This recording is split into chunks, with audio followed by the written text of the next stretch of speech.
welcome everybody. Thank you so much for joining our session, Sister to Sister. We'll be talking about Black women and mental health. I am Dr. Dana Cunningham, one of the vice presidents of Black Mental Wellness, and I have the pleasure of introducing our moderator for this session today, Jacqueline Stevens. She's a licensed mental health social worker in the state of Connecticut. She has a background in clinical behavioral health, and as a therapist, Jacqueline uses a broad range of cognitive, behavioral, and insight-oriented techniques in the counseling process, and she has an aptitude for employing narrative therapy. And as the culmination of our life experiences, Jacqueline believes that individuals are the experts in their lives. She earned her bachelor's degree in philosophy from Rosemont College and her master's social work degree from Sacred Heart University. And she also has a PhD from Rosemont College. And was honored as their spring commencement speaker for her work related to destigmatizing mental illness within marginalized communities. And Jacqueline's mission is to destigmatize mental health for all, and especially Black women. So I'm going to turn it over to you, Jacqueline. Thank you, Dr. Dana. I'm still trying to figure out whose bio you were reading, but I heard it was mine, so I will go with it. Today, welcome to this session, which is Sister to Sister, Black Women's and Mental Health. I have the honor of sitting with these other three amazing Black women in mental health. And ladies, do you want me to read your bio or do you want to read your bio? You let me know. I'm good with either. Yeah, either's fine with me too. Okay. So I'm going to read all three of these beautiful ladies' bios, and then I'm going to let them say anything they want to say to bring themselves to the stage. First, we are sitting with Miss Amma. Amma is if I say this incorrectly, please correct me, Ghanaian Canadian mental health therapist, registered social worker, community researcher, writer, and international speaker. Engaged in the field of social work for 10 years, her expertise is rooted in supporting and counseling Black communities. Through designing educational community wellness workshops, she cultivates culturally affirming mental health supports through an Afrocentric approach with powerful culturally affirming analogies and resources. Founder and lead clinical therapist of Womanist Healing and co-founding of Ghana's Ohima Fest. Close. Yes, Ohima. Ohima Fest and the Healing Retreat. Amma is determined to create empowering, holistic resources that strengthen Black communities' abilities to heal, thrive, and connect. Let's welcome Amma to the stage. Thank you. Thank you. Next, we have Neasel. Neasel. Neasel. Didn't we go over this yesterday? I'm sorry. It's okay. We have Neasel Connor. Neasel is a licensed professional counselor and a speaker from Austin, Texas, and owner of Beyond the Happy. In her private practice, she has supported hundreds of people as they navigate grief, anxiety, depression, and other life challenges. With over 15 years of experience working with business professionals and educators, she is passionate about helping people realize their potential while prioritizing their mental health and wellness.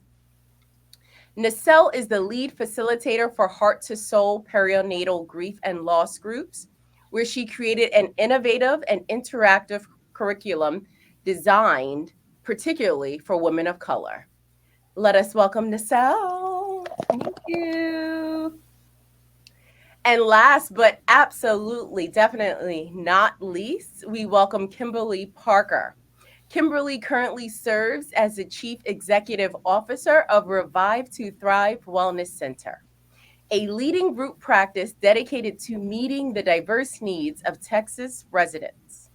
Additionally, with a wealth of expertise and experience, Kimberly serves as a licensed professional counselor, a licensed chemical dependency counselor, and a transformative coach.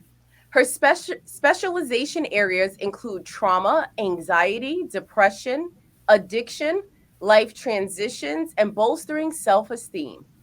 In addition to her clinical roles, Kimberly is an aspiring scholar and currently pursuing her doctoral degree in UNT's esteemed counselor education and supervision program. Kimberly's unwavering passion lies in integrating cultural humility into her teaching, her supervision, and her counseling practices. She ardently strives to bring healing and empowerment to marginalized communities. On a lighter note, Kimberly finds immense joy in her role as an auntie to 3 spirited teenagers, and she currently indulges in her newfound hobby of learning the piano. Okay, Kimberly. Yes. Well, welcome. Let's welcome Kimberly to the stage. Thank you. Ladies, listen, just to start off this panel, if you don't mind going around and just saying, why is Black women's mental health important to you? Let's just keep the whole order going. Amma, let's start with you. Yes. Well, one, of course, look at me like, I'm a Black woman. I'm unapologetic about my identity. And Unapologetic, yes. yeah, and I think part of the reason why I came into this work is because I saw and lived through what it means to be a Black woman. And so I want to make this space to not only affirm us and leaning into what our wellness could look like, but to really break down some of the barriers that exist. And some of those things are systemic, and then some of it we have to also work through as well as individuals and in a community. I love that. I love that. I echo that. I think for me, being able, even having the honor to serve like over 95% of the women in my private practice being Black women, and as being a Black woman who has struggled with her own anxiety, I know firsthand from experience and from holding space with my clients how important it is for us to know how to navigate our mental health, and also recognizing what in our world needs to change in order for us to be able to do that. And so it feels like hard work. And so every time there is an opportunity to give voice and give space to our experiences and what we feel, I'm all for it. All for it. Kimberly. Absolutely. I totally piggyback off of both of what Neasel and Amma said. My passion comes from lived experiences, and those experiences continue, especially as I have gone through the doc program and I'm going through it, just thinking about all the work that is needed to better serve Black women and the disservice that has been done prior to that.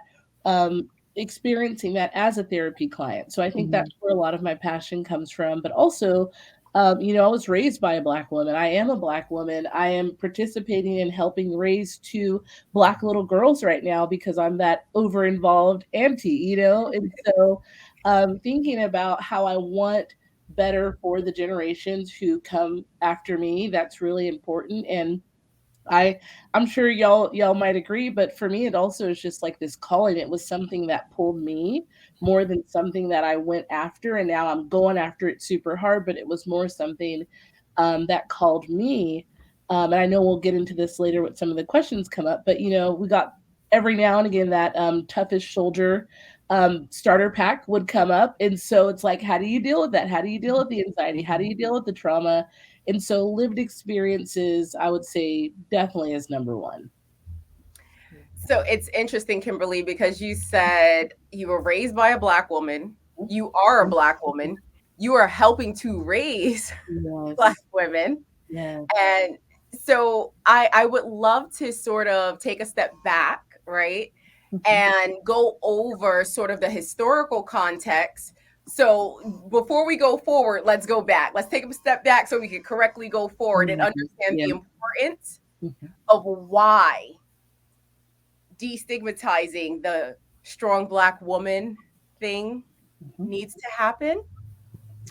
So I'm just going to present this very quickly, and apparently I might have some technological issues, so I am so sorry. If this doesn't work, it doesn't work, and we will keep on moving. Let's see here. Okay, so present, share screen.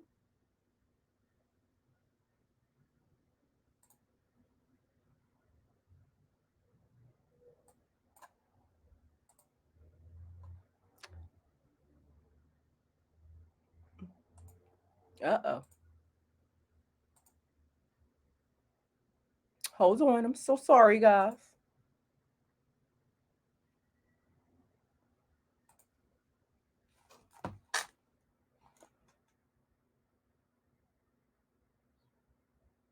Uh-oh.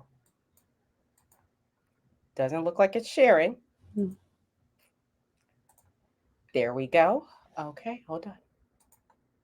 You guys tell me if you can see it. Not yet.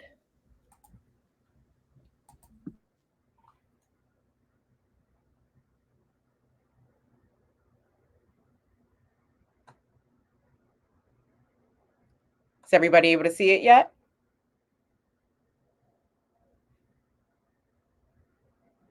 Not yet.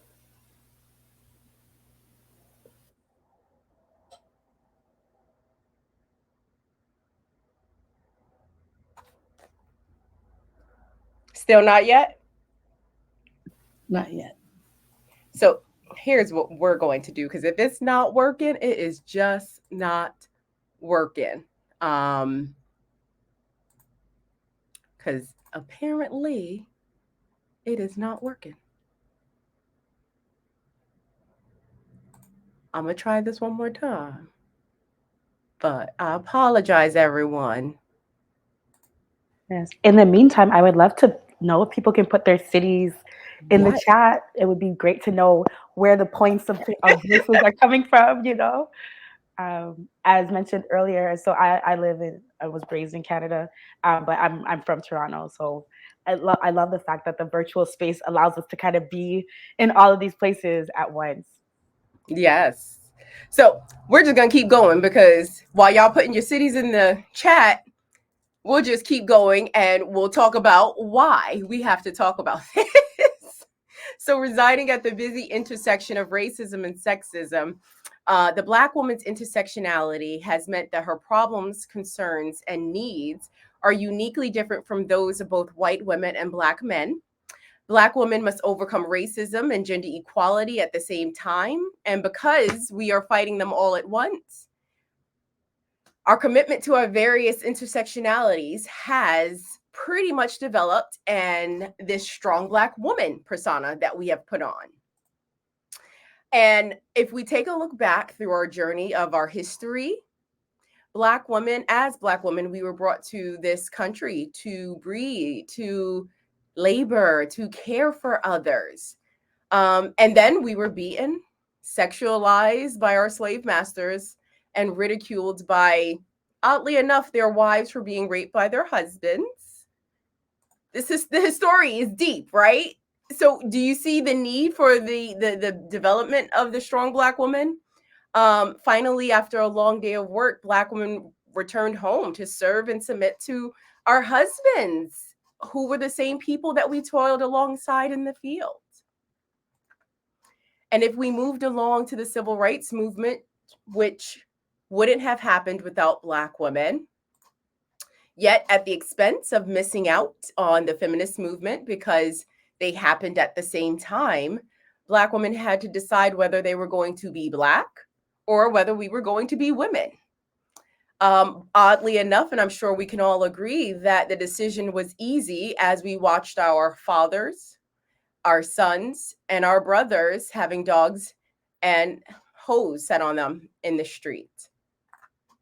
Finally, after enduring slavery and fighting for both racial and gender equality, Black women had to fight against negative stereotypes of them portrayed in the media, such as the asexual caregiving mammy, the overly sexualized sapphire, and one that we all know all too well. Any guesses on what that one is? The angry Black woman. So if we think about the Black woman's history, how we have endured racism, sexism, and classism, all while caring for our families and fighting to hold on to our dignities. Over time, being a Black woman and becoming a strong Black woman, we have normalized the lessons that were passed down to us just to survive. And so the question is, how do we move from being a strong Black woman to maybe just being strong, Black, and a woman of peace? Would anyone like to tell us where we could begin to move?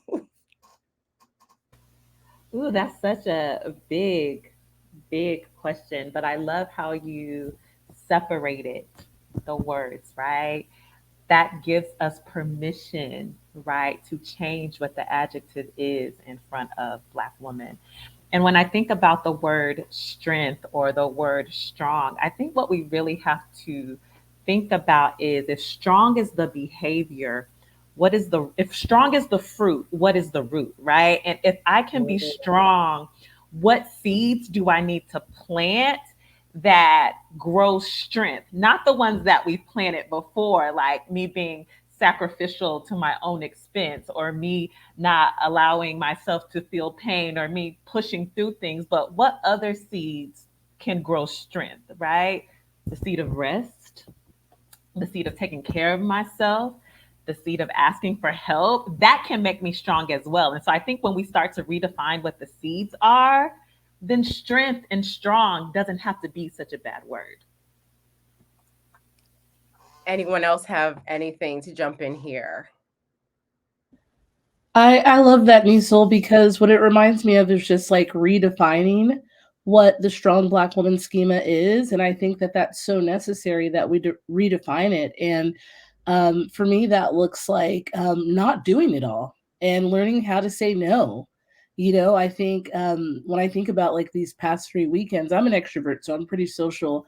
I have maybe seen my family like once, and that is like so irregular for me. I so happen to have a little cold right now, so I'm kind of banned from going over to my sister's house. But it looks like not doing all of those social things and maybe not going to my lesson for the day or whatever the case may be, staying home from class one day and taking a mental health day, or ending my sessions early for the night so that I can kind of take that time to myself. So I think it looks like not doing it all. And I'm all for like, if you want someone to wash your clothes, go drop your clothes off somewhere so that someone can wash your clothes. If you want someone to come clean your house, or you have the resources to have a private chef, like go for it. You can delegate. You don't have to do it all. And I think it's also a part of that redefining process is knowing that it's okay to be weak, and that actually being weak is also a strength, that you can cry, you can reach out for help, and really redefining that piece about what is the strong Black woman. To me, the strong Black woman has boundaries. She says no, she asks for help, and she gets her rest. She is not on the hustle movement. She gets her rest. Yes. I love all of these, both the aspect of the fruits and this ability to redefine it, because I think many of us can relate to this idea of what we used to think strength was, right? For me, it was like, I'm not crying about that. I'm not going to let people see my emotions or when I'm hurt. And you have to think about, what cost does this have on me? And maybe the one thing that I'll add in connection to this question is the fact that traditionally in African societies, if you think about this communal way of existing and living and breathing, right? And that, if we use something like Ubuntu, for example, I am because we are, part of the strength comes in our connection with other people. And so how are you sitting in, enjoying, nurturing your relationships with other people in a reciprocal way so that you're not always burning yourself out? And recognizing that that is where strength can lie as well. But we have to be okay with being vulnerable enough and being able to redefine this idea of strength that is actually not serving us and was never meant to really serve us, right? Because as you mentioned earlier, the reason why we became strong Black women was by force. It wasn't by choice. And so we do have the moment now to say, my strength is going to look like ease. It's going to look like peace. It's going to look like connecting with my family and my community in times that are amazing, but also times of struggle and challenge. Neasel, do you have anything you want to add here? That was all good. I think we're echoing the same sentiments of we can now define strength for ourselves. And it doesn't have to be what society or history has told us that strength has to be. We get to determine it now. And I think that's a message that I hope everyone, at least one of the messages everyone takes from this today. I think redefining strength for ourselves is so important, right? Because if you think about where we received our definition and our examples of strength, a lot of times it was inherited. We looked at mom, we looked at grandma, and I don't know about you ladies, but my grandmother, she was a one-stop show. Okay?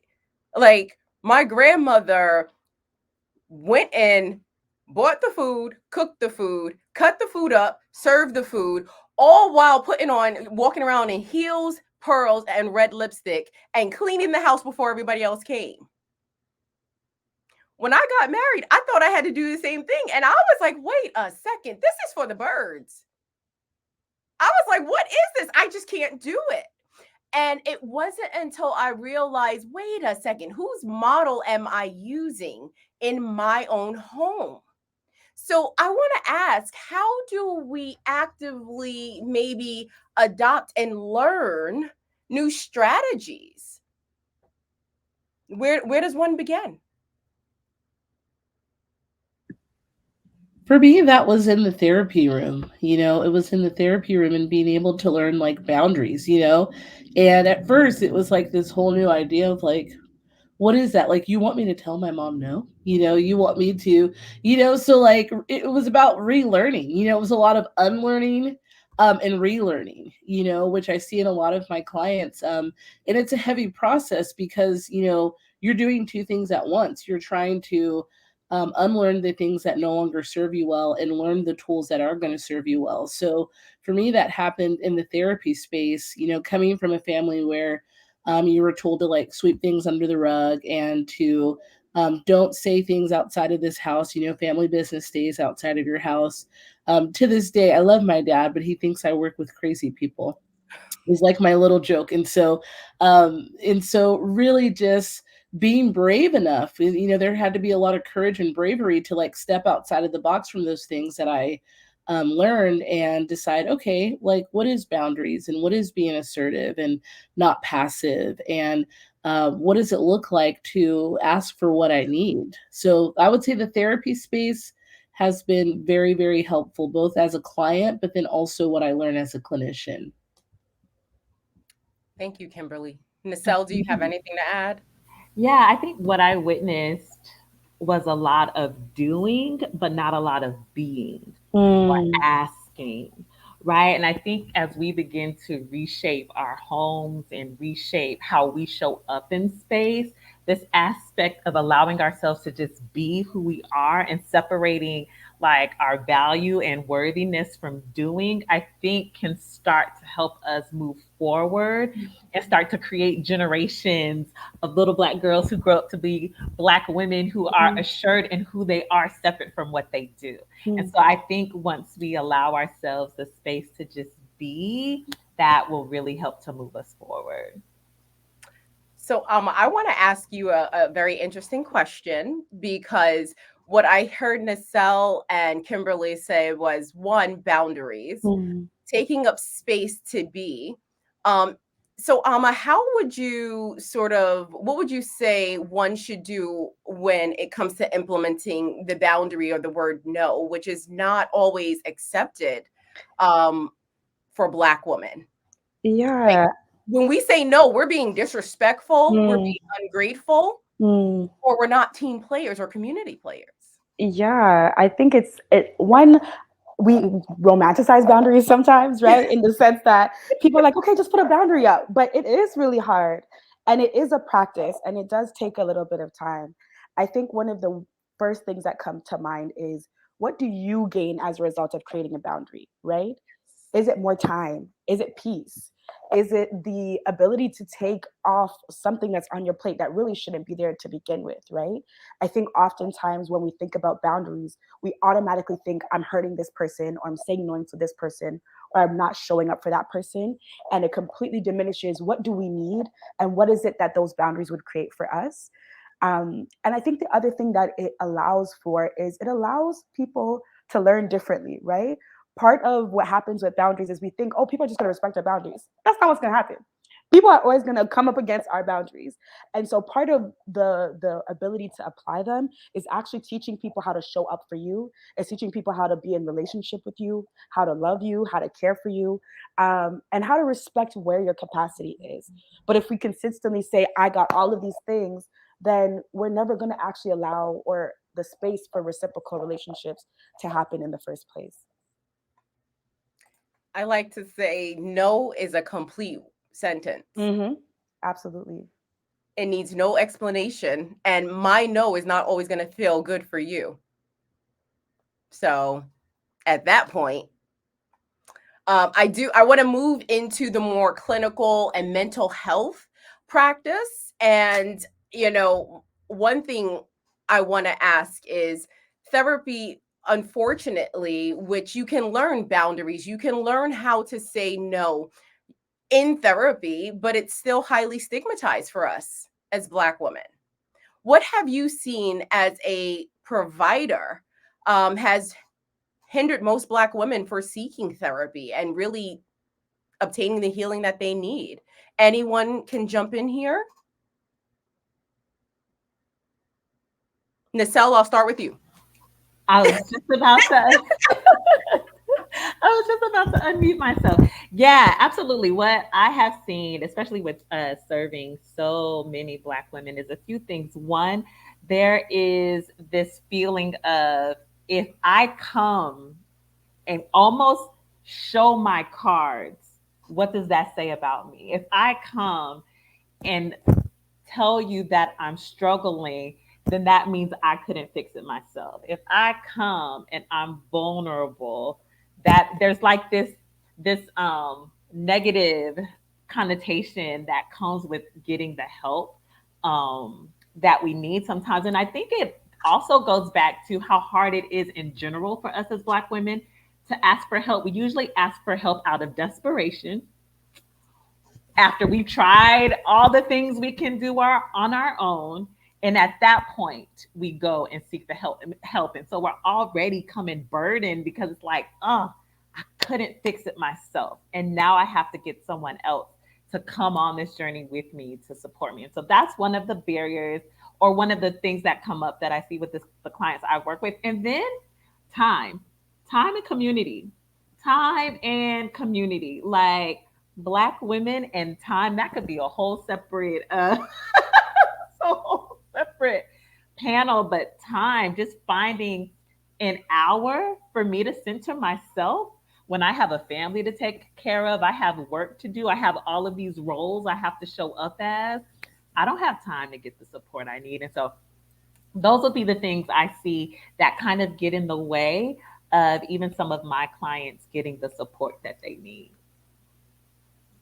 Kimberly, you already look like you're talking. You're just trying to get your microphone on. So I'm just going to throw it over. I was just so agreed with Neasel and just really feeling everything that she was saying. And two things that came to my mind, because I think there are a few barriers, but the two that I see when I think about who I'm still working on, who I'm still trying to get into counseling, I think about one, accessibility.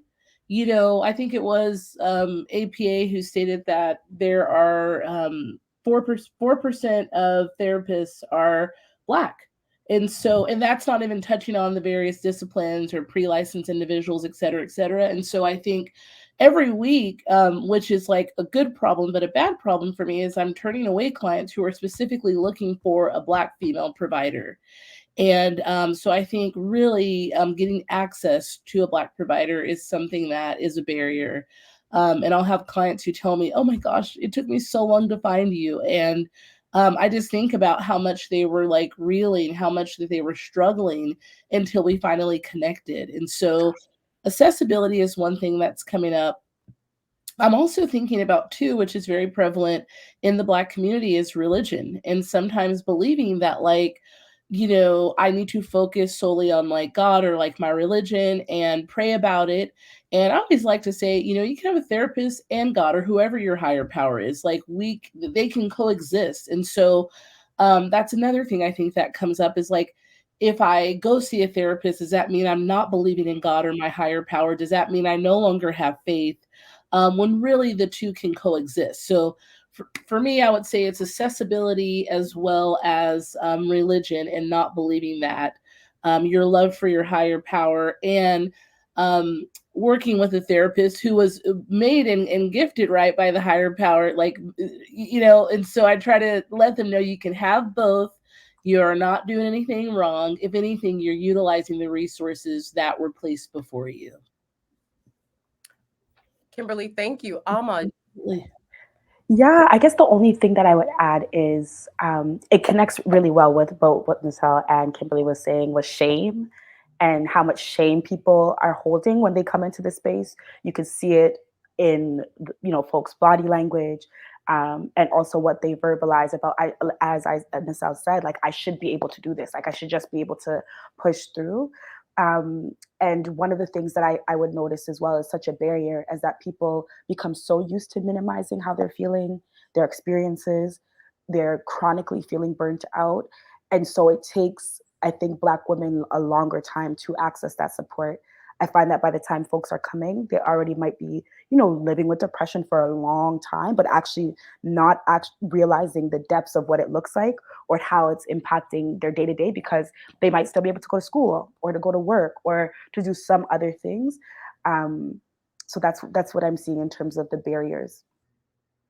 I think that it's very interesting, right? Because sort of the language and one's emotional vocabulary, what was very important for me when I became, so when I was on the other side, right? I was on the couch instead of in the provider chair. I would normally say, instead of saying I'm depressed, I would say I'm just tired. I'm exhausted. I'm not feeling as productive, or I'm just not myself. And so I think that it's important to normalize or to understand that Black women might have a different emotional vocabulary. And it is important for us to have more providers that look like us, but to understand one's language so that we're not over diagnosing. Absolutely. If I could just add one more thing to that. Yes, you can. As I feel like, especially as Black folks in this field, we often have to be so creative. And one of the things that I began realizing is the core beliefs didn't do exactly what you just said, right? Is that oftentimes when we're trying to do that core belief exploration in our sessions, the ways that clients are talking about that is different. They're saying these aspects of, I'm tired, I feel like I'm failing, I just need to push through. And we're not getting to the deeper roots of what's happening. And so because of all of that, it's included in the conference notebook, but I created what core beliefs sound like in the Black community, because I think it's important that we have the language of the ways it's showing up for us in those sessions. Can I just add, because I love that, Amma. I love that so much. And you too, Jacqueline, because I think we understand when we're in session, our ears kind of go, they kind of, the little hairs raise, like, okay, I hear tired. And I like to follow it up with questions like, oh, what does that feel like in your body? Like, what does your body do when you're tired? Ooh, and then what do you do like in your day-to-day life? Like, how do you navigate exhaustion? Oh, well, I just lay in the bed, or after work, I come straight home, I get in the bed and close the door and don't talk to anybody. And I think by exploring more, especially with our clients who are Black women, it's really important for service providers to know, like, this might be the language you're hearing, but you have to get below the surface to really understand like what your clients' experiences are. So I love that you highlighted that, Amma. I think it is so important that we're in tune.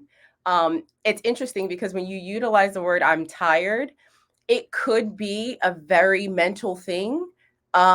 it could be an emotional thing, but I think as Black women, a lot of Black women aren't used to just rest. Rest is resistance. It is needed. And so, what would you say, starting with Amma, how would you encourage someone who is coming into your office and they're saying they're exhausted? What would you dive into and want to know more about sort of their self-care practices? What self-care practices do you encourage, or what self-care practices have you seen have been highly beneficial, particularly for Black women? Yeah, yeah. I approach it from a couple different standpoints. One is talking about what does the different types of rest look like, breaking it down, spiritual rest, physical rest, right? Because sometimes we hear rest and we automatically think, well, everybody can't get 8 hours of sleep, or I'm too busy to do that, but we're not realizing what the different types of rests are. And this conference is all about joy. And I often ask people, like, when was the last time you experienced joy? What are the things that bring you joy? As a way to begin inviting what self-care looks like for them. And one of the things that is really important for me, because, economic times are really hard. And, one of the things that I think is beautiful about this quote unquote soft girl era is that people are trying to invest in what joy can look like for them, right? But one of the things that is challenging about it is because every day you can't go on vacation. And so what do you do?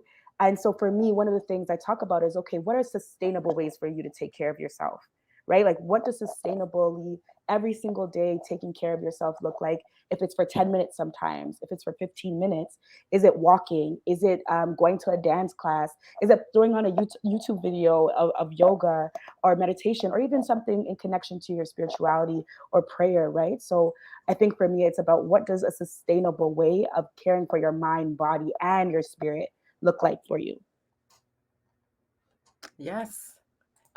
Kimberly, you look like you wanted to say something. Yeah, I'm big on my minimal encouragers, so I'm always, saying something. But I totally agree with Amma. It's just looking at the different types of rest, but then also, like you mentioned, capturing the mind, body, and soul. Because I think sometimes folks are getting sleep, but they still are feeling like they're missing self-care and rest because the other aspects of their life are not being tended to. So I really, really appreciate that holistic approach and looking at the mind, body, and soul, and also remembering that, like, self-care isn't always that, like, really pretty thing, right? It doesn't always look like going to the spa or going to get your hair done. Like, it may look like that, but it also might look like tackling that to-do list that you have been avoiding for some time, or cleaning up the kitchen or the bathroom that might have gone overlooked for however long. And so I think that that's really helpful.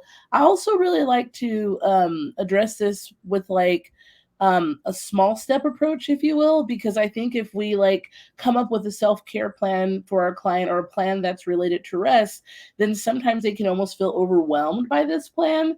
So sometimes it might look like, for this week, I want you to solely focus on this and just implement this a little bit into your day. I know a little trick that and I found out it was a trick after the fact, but I was struggling with practicing for my piano, which is like a self-care practice for me.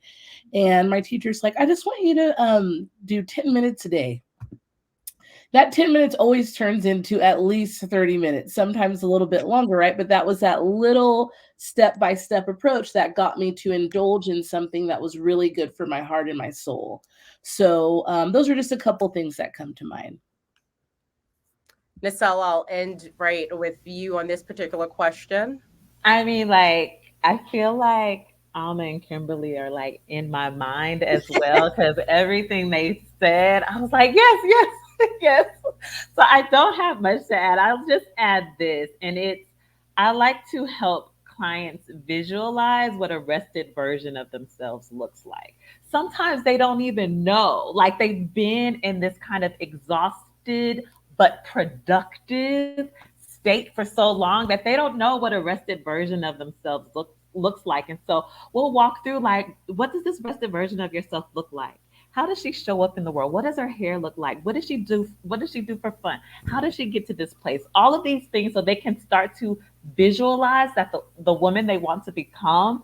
And so they know what they're going towards. Because sometimes we don't even have a template for what a rested version of ourselves looks like. And so that would be the one thing that I would add. So that's interesting. And then we're coming up on questions from the audience. And so one of the audience members said, what are some ways that Black women can even identify their emotional needs? I'll let that sink in. And anyone who would like to jump in, you just take your mic off and let us know. For me, one of the things that I always say is that emotions are like traveling with different types of messages, right? And one of the things that we begin to hopefully unpack, especially in therapy, is like, what are these emotions telling you? And so, if you can try to slowly look at that, I don't know if folks have ever looked up an emotions wheel, because I think in general, like a lot of us don't really have the language around like, what is it I'm feeling? And also, sometimes you're feeling multiple emotions at once, but something like that could be a really practical way for you to pinpoint, okay, it's anger, but it's also hurt, and it's also maybe a sense of hopelessness. And through having something visual like that, you can begin to think about, what are these emotions communicating to you about whatever situation is happening.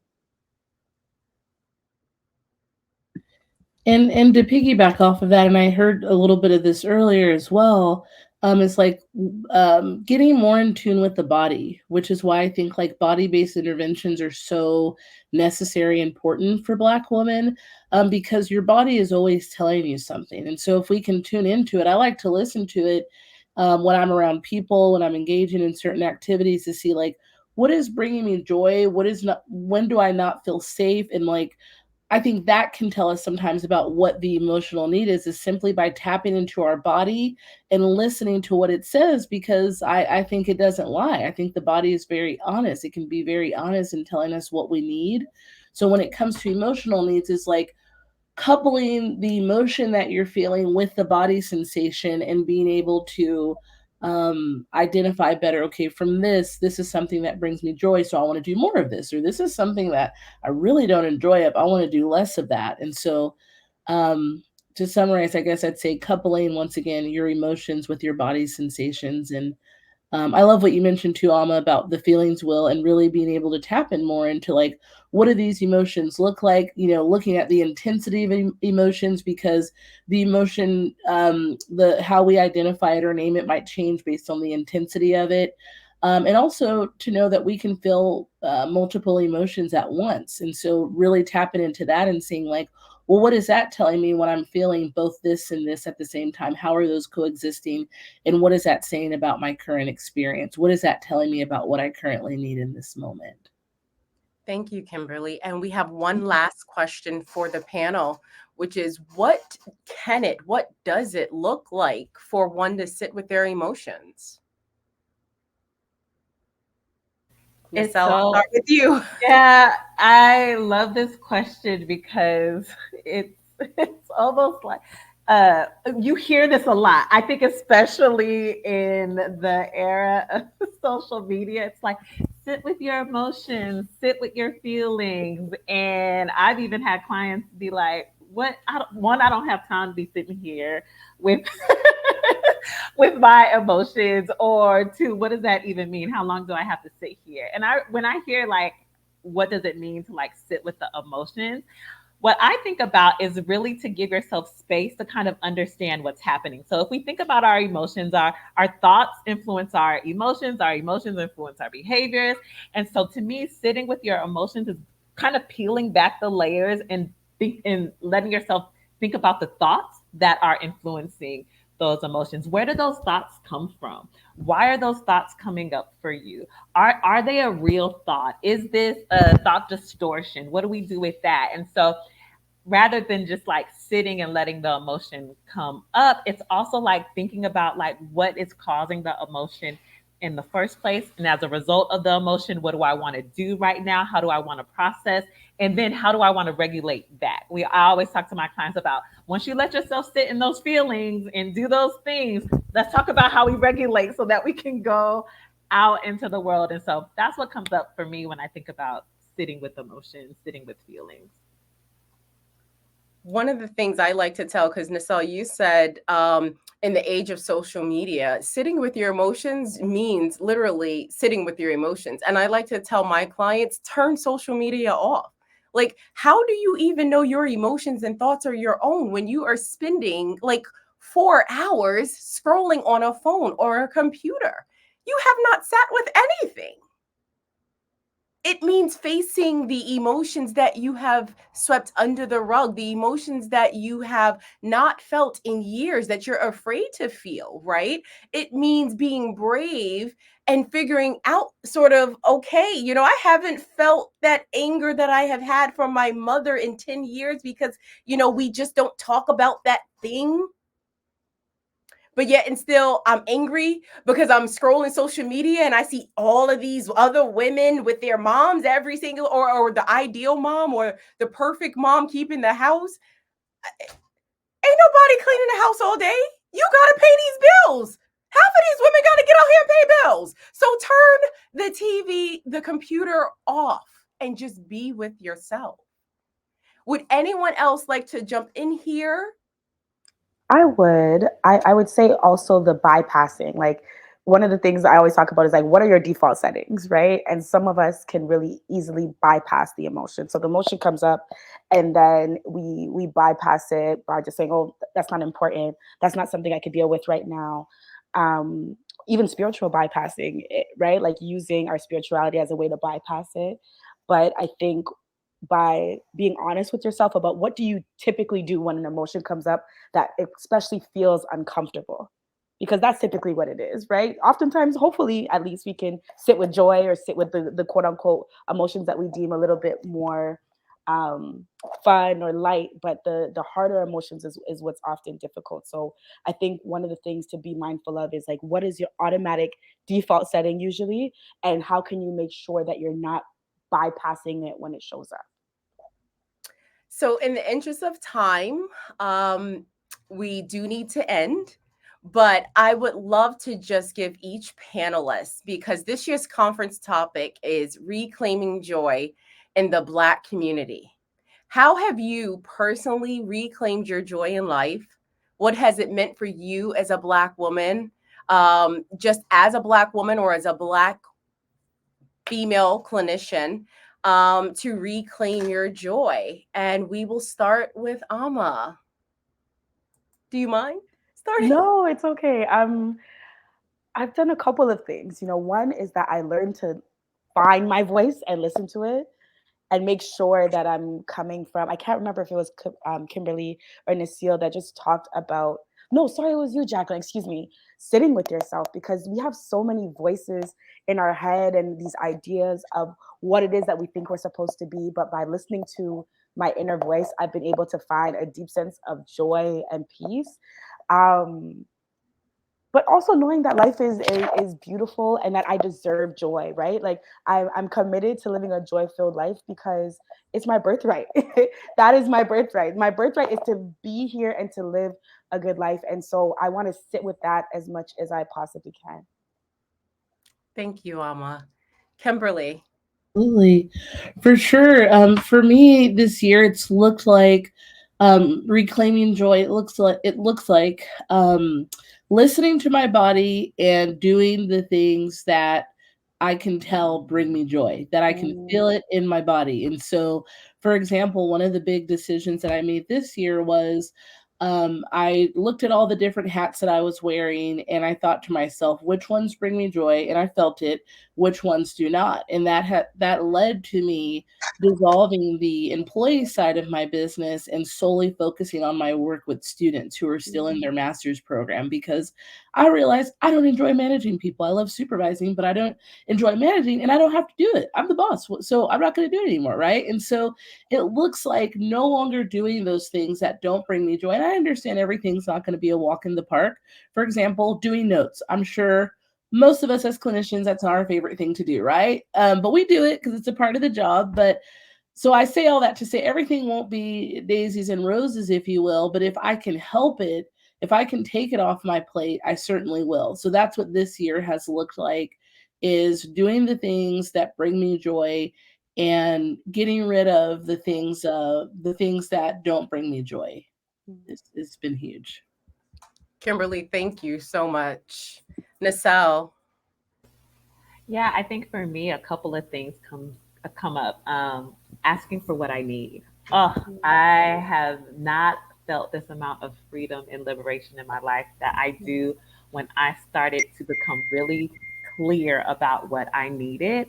And so asking for what I need and listening to what I need, listening to what my body is telling me that I need has also really, really helped on this joyful journey as well. And I'm just going to jump in here, right?